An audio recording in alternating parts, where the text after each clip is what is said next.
It's the Ross Tucker Football Podcast. Oh, yeah, it is. But it's not just any Ross Tucker Football Podcast, because I never do that.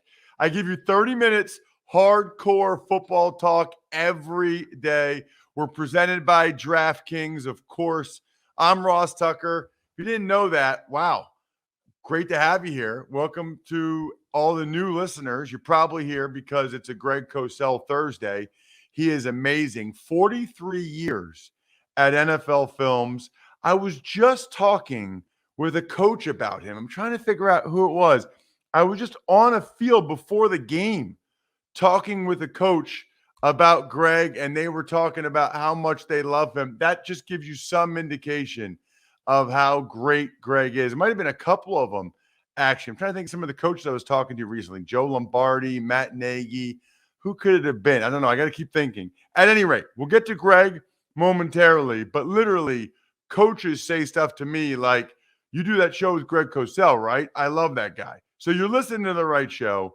And if you spread the word via social media, just quote tweet at Ross Tucker Pod.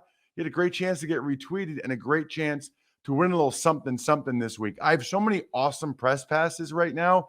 I can't wait to give one to you. That's actually a cool, unique gift for the holidays. Sponsor confirmations, awesome sponsors. Tomorrow, Masterworks. If you want to invest in some incredible artwork today, First Leaf.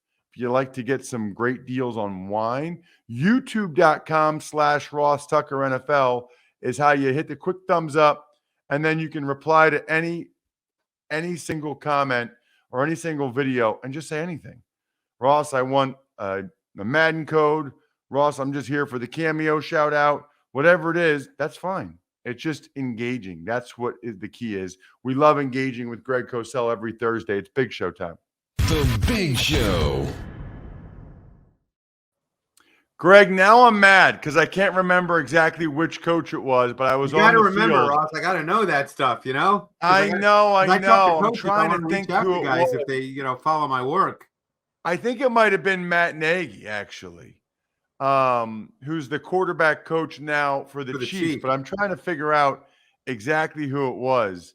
I'll think of it. I'm just trying to remember the context of the conversation. At any rate, people know who Greg is. He does great work. Executive producer, NFL Matchup Show. Follow him at Greg Cosell so you do know the work that he's putting in, so you can follow all of his content. Greg, I love when we have good Thursday night games. It just excites me. Yeah. Bills Patriots is interesting. It's the best I've seen Mac Jones play in a while on Thanksgiving, and something doesn't seem quite right with the Bills offense to me. Can't put my finger on it. What are you seeing from these two teams? Yeah, I think the Bills' offense has not been quite right, as you say. I think, Allen hasn't been quite as sharp over the last 4 or 5 weeks. They're trying to develop a run game. Allen made that unbelievable throw, obviously, to set up the winning field goal. I'm not sure people realize how amazing that throw was. And if you talk to quarterbacks, they'll tell you that was just an absolutely special throw. But overall, I thought he played a little fast in that game. The Lions generated some pressure, but I thought Allen was often too quick to break down, and he left some throws on the field. But he's always capable of that special play. But I don't think their offense has had the same overall consistent feel. I think they're trying to figure out what the balance is between running the ball and having Allen be the foundation, which he essentially is. And they've got offensive line issues, Ross. The bottom line is, I think we've become a little enamored with the fact that Allen is so special as a talent that we lose sight of the fact that this team does not have a real good O-line.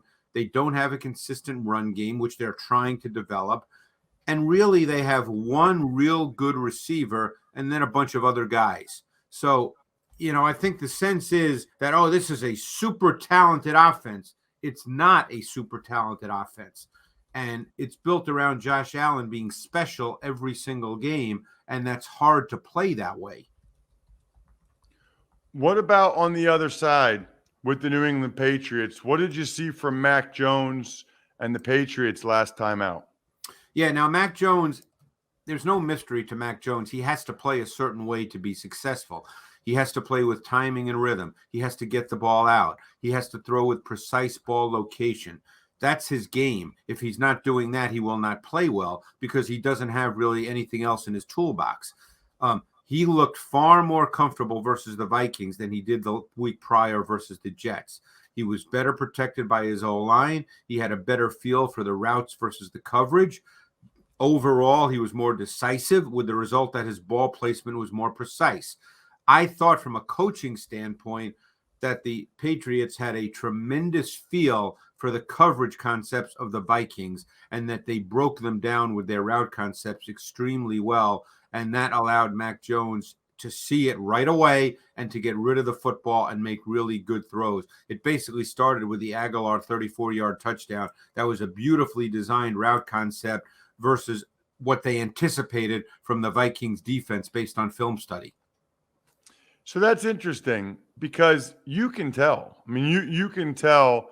Coaches know when it's like, oh man, they had the right call on against our defense there. They know when the other guy kind of got them a little bit. Yeah, and I've seen enough football to know that I know what the defenses are. Look, there's no way to know 100% what every single read is. You'd have to be in the meeting room. So I'm not going to sit here and say I know exactly what's going on every single play. But I've seen enough football and enough coaching tape over the last 30 years and spoken to enough people to have a sense that, hey, you're running this route concept against this coverage. This is where the ball should go. And I thought they did a really, really good job with that, setting up Mac Jones so he could be really decisive. And when you're decisive and confident turning it loose, Ross, you tend to throw with much better ball location. Let's get to a couple of young quarterbacks that I wanted to see what you're thinking about. Kenny Pickett against the Colts. Greg, it wasn't like big numbers that Kenny put up as they take on the Falcons on Sunday, but it kind of looks to me like Kenny's got it. He just, I don't know how to describe it. I mean, obviously he's a better runner than I thought, Greg, which is interesting. He's put up more yards running the ball. He's got a good receiver there in Pickens, but it just looks to me like he kind of knows what's going on, if that makes sense. He does. And I would say that when you watch Kenny Pickett, and this is the reason that a lot of coaches and evaluators were a little polarized on him, some saying, he was a late first-round pick, others thinking he was a third or fourth-round pick, is he's not an unbelievable thrower. You don't watch Kenny Pickett and come away and say, wow, those are big-time throws. But Kenny Pickett knows where to go with the football. And this is not an X and O point, but you kind of said it yourself, and people can see it. The game's not happening too fast for him. You can see that he drops back. He knows where to go. He delivers the football. When he doesn't feel like he has a clear picture, he has very good second reaction mobility, probably better than some thought. So he sees the game well. And I think that is the reason that he's going to be a good quarterback. Will he be a top 5 quarterback? I'm not a guy who makes lists, but the point is he can run your offense. He can make throws. He can make second reaction plays. He'll grow as an NFL quarterback and be a very solid player. Speaking of growing as NFL quarterback, I got to tell you, Greg, that was by far the most impressed I've been by Trevor Lawrence. By far, watching him in the fourth quarter, especially against the Ravens. Now, I didn't realize it. I guess he's been good for 3 or 4 games in a row now, if you look at the statistics or whatever. But just visually watching him, I don't know. I guess it's only a year and a half in. It feels like he's been playing in the NFL forever. It's only a year and a half in. But it just seemed like that's kind of what I was waiting for.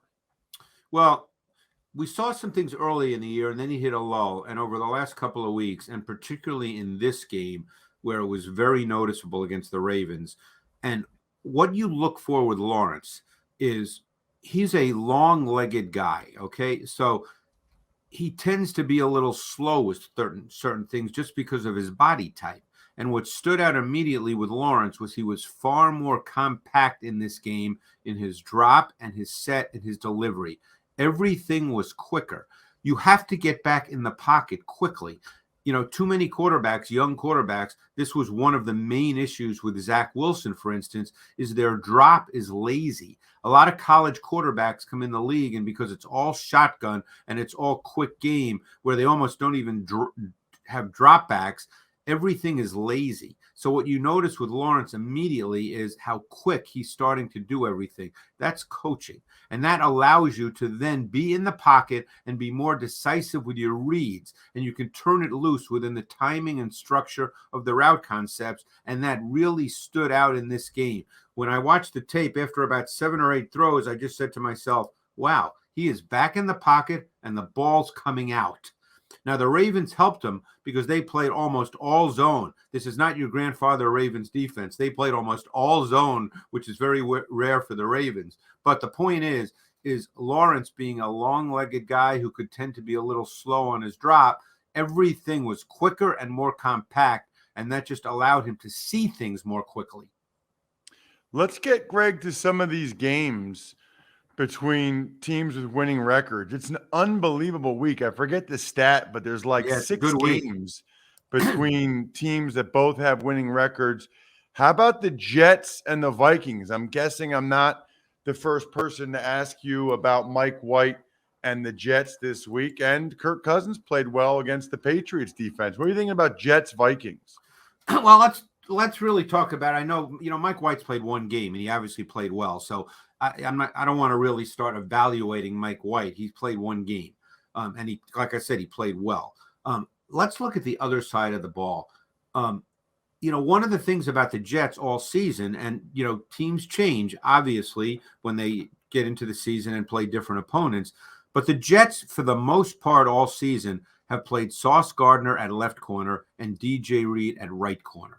Now, everybody is probably talking this week about, I'm really looking forward to the Sauce Gardner-Jefferson matchup. Just like a few weeks ago, they said, I can't wait for the Gardner-Diggs matchup. And in that game, Gardner lined up over Diggs twice. Because Gardner, up to this point, Ross, has been their left corner. He's not a travel corner, and he's not a matchup corner. So now the question you ask this week is, will he match up to Jefferson, who you could say right now is the best receiver in football? I'm anxious to see that. We don't know the answer to that. Now, the Vikings move Jefferson around a lot. He does not line up in one place. Now, last week, he caught a 37-yard pass against the Patriots in which they bracketed him. They had in-and-out bracket coverage, and he just ran through the bracket. You probably remember the play. Yeah, I thought Garrett had a great call. Garrett called that east-west coverage, but nobody was north. Right. That's true. But clearly the point of that coverage was they wanted 2 players defending Jefferson, but he beat it. So I'm fascinated to see what the Jets do. They have a very good defense. Will they stay with what they've done all year and have Gardner play left corner and Reed right corner, or will they make an adjustment so they can get Gardner matched up on Jefferson more often? It won't be 100% every snap, but maybe more than they've done all year. That is interesting. Yeah, and I didn't realize Sauce had just been primarily a left corner. Are you surprised, Greg, that he's already seemingly one of the best in the league? No, I loved him coming out. He was my number 1 corner coming out. Again, Stingley's a big-time talent. It wasn't as if I had, Gardner as a 10 and Stingley as a 5. But I really love Sauce Gardner's game. He was the boundary corner at Cincinnati. He played a ton of press man. He's long. He's athletic. The only thing that has, I don't want to say surprised me, but that he's done exceptionally well, which he did not do a lot of in college, is he's been very good playing off coverage zone. He has a natural feel for reading routes, playing with his eyes, understanding the gray areas and coverage when you're in zone. I think he's been a really good player. And like I said, he was my number 1 corner coming out. Let's get to the Titans and the Eagles. Curious as to what stands out to you in this game. One thing about the Titans, I don't know if you know Mike Vrabel. I've talked to him. I wouldn't say I know him, but I've talked to him at the combine here and there. This is a physical, competitive team. And when they come off a loss, they come back and they play hard-nosed football. Now, this will be a little bit of a heavyweight fight. That's the way the Titans want to play. Obviously, the Eagles' offense was outstanding last week.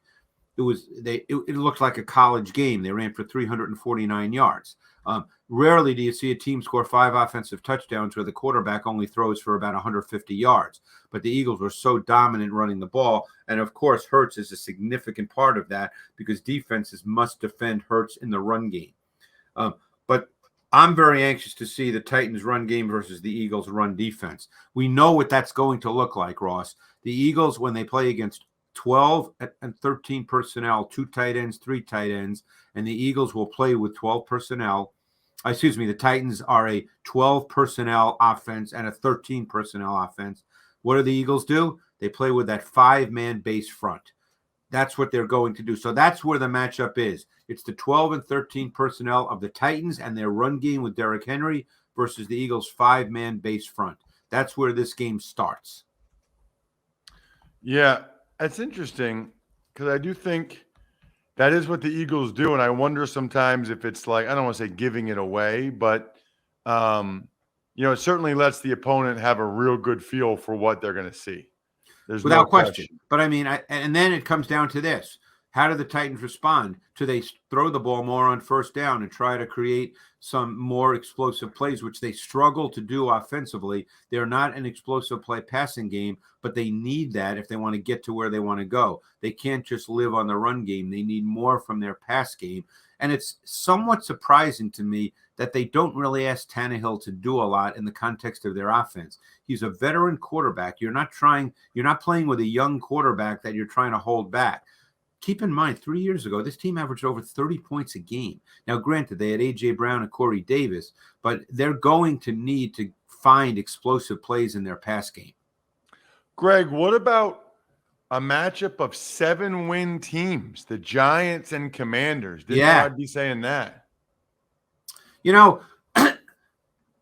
I looked this week at Taylor Heineke, and I think we know what Heineke is, but I got to tell you, in some ways, he's fun to watch. He's obviously not a great player, and there's going to be a couple of throws every game that are head scratchers, but he is willing to turn it loose, which I always think is a positive trait, not a negative trait in a quarterback. In this league, you have to turn it loose and make throws. And he's willing to do that. Now, at times, he turns it loose as if he thinks he's Josh Allen, and there are certain throws you go, man, I'm not sure you want to make that one. But he's an aggressive thrower. McLaurin is a really, really good receiver. Now, the way they're using Curtis Samuel, they're getting him involved in multiple ways, multiple motions, and their run game is starting to take some shape. Now, it's a team whose defense has played exceptionally well in recent weeks. Chase Young, I believe, will be back, but their front has played really well. Jamin Davis, the second-year linebacker from Kentucky, has started to play much better, and he's a stud athlete. So this is a team now whose defense is playing well. The run game is starting to come around with Brian Robinson, who's a sustaining type back, and that allows Heineke to kind of play the way they want him to play. So they're to me, they're not a great team by any means, but they're kind of an intriguing team to watch. And they've won, 6 out of 7, something along those lines? What about Miami and San Francisco? There's 2 really juicy matchups. I know. I can just picture you salivating over Miami, San Francisco. I've really done a deep dive into Miami's offense because I think it is such a beautiful mix of coach and quarterback, because Tua is a very rhythmic player. He's got we talked about Trevor Lawrence being quicker. Tua has exceptionally quick feet on his drop and set in the pocket. His delivery is compact. Those traits make him a perfect fit in the Mike McDaniel offense with its focus on the quick rhythm passing game off multiple concepts: conventional play action, RPOs, shotgun play action.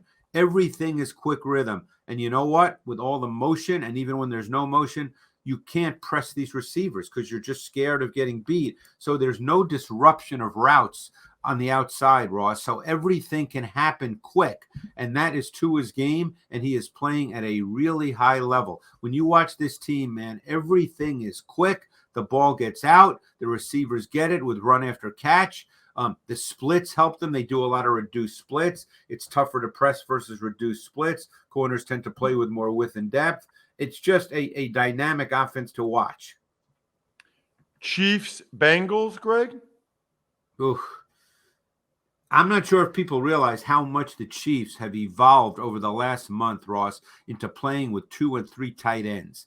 2 weeks ago against the Chargers, almost 50% of their snaps had multiple tight ends. This past week against the Rams, over 50% of their snaps had multiple tight ends. But the issue for defenses is this. Both Kelsey and Fortson, who was a wide receiver in college, are basically wide receiver type players. So how do you match up when they line up in 12 or 13 personnel? Do you stay with your base defense, in which case you kind of give away how you have to play? You're going to play zone because you can't match. Or do you start going with nickel, dime? Because, as I said, ultimately Kelsey and Fortson are really kind of wide receivers. And then you've got other issues that are presented because the Chiefs' run game has been a little more meaningful. The volume has increased a bit with the run game. You need to check him out on social media. He's at Greg Cosell. I can't believe how many notes I have. We're not going to cut this many social media clips. We'll figure it out, but I've got like 10 here. I'll pick out the best 4 or 5, and we'll put them at Ross Tucker Pod, Twitter and Instagram, as well as on the YouTube page, youtube.com/Ross Tucker NFL. Greg, fantastic work as always. Thank you so much. You got to find out who that coach is, Ross. I'm waiting for you now. I'll text you. All right. When I think about it. All right. Sounds good. Thanks. You know, I think I just thought of who it is. Brian Schottenheimer. It was Brian Schottenheimer before the Cowboys-Giants game. I'm going to text Greg. I just thought of it. Greg is like a fine wine. You know what else is like a fine wine? Fine wines. With First Leaf, you rate each wine you receive with a simple thumbs up or thumbs down. It's that easy. Then their experts will send you personalized selections with new and exciting bottles in every box. First Leaf can recommend wines you'll love with 96% accuracy. It's actually fun. You try the wine, thumbs up, thumbs down. Then they'll start to send you ones that they know you'll like based on your thumbs up and thumbs down. They know your palate. Sign up today, and you'll get your first 6 bottles for $39.95. What an awesome holiday gift. What an awesome thing to have for December. Plus free shipping. Go to tryfirstleaf.com/Tucker. That's tryfirstleaf.com/Tucker to get your first 6 bottles for $39.95 plus free shipping. Tryfirstleaf.com/Tucker. Tuck's Takes.